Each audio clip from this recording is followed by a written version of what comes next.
Rohrabacher attends a House committee hearing in 2013, by Chip SomodevillaGetty Images, of the rotating cast of characters in the Russia saga. Congressman Dana Rohrabacher's role is perhaps the most curious.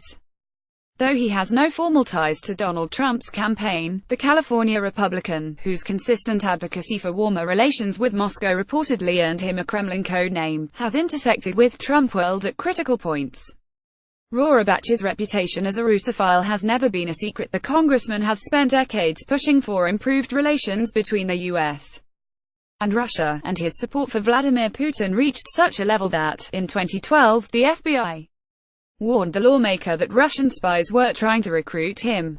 But as FBI investigators and lawmakers alike seek to determine the breadth of Russia's election interference, Rohrabacher's Kremlin ties and repeated cameos have reportedly taken on a newfound significance, drawing scrutiny from special counsel Robert Mueller and congressional investigators amid efforts by his Republican colleagues to curtail his authority.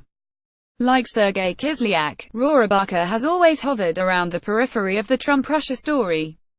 In April 2016, a Russian official provided Rohrabacher with a memo containing the same accusations against Democratic donors and the Hillary Clinton campaign that Natalia Veselnitskaya would detail to Donald Trump, Jr.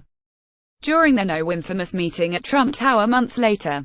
The same month Trump won the presidency, Rohrabacher met with Michael Flynn, Trump's former national security advisor, and his son, Michael Flynn Jr., both of whom have emerged as key figures in the Russia probe and are expected to be indicted by Mueller's team.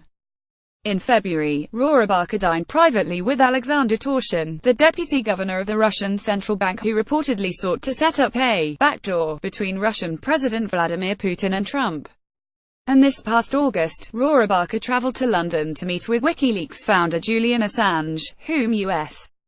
investigators believe acted as an intermediary for the Kremlin to release thousands of stolen emails damaging to the Clinton campaign.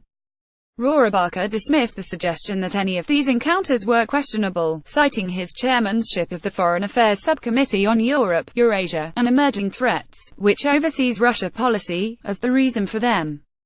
"I feel like I'm in good shape politically," Rohrabacher told The Times. "My constituents couldn't care less about this. They are not concerned about Russia. They are concerned about the taxes on the home.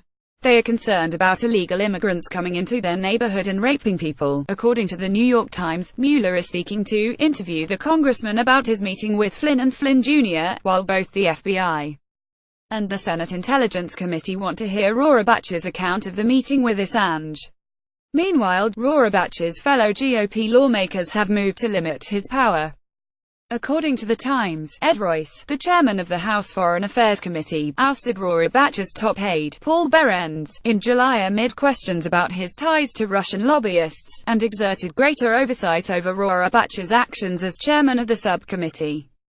And, back in California, Rohrabacher's upcoming re-election bid could be complicated by challenges on both flanks.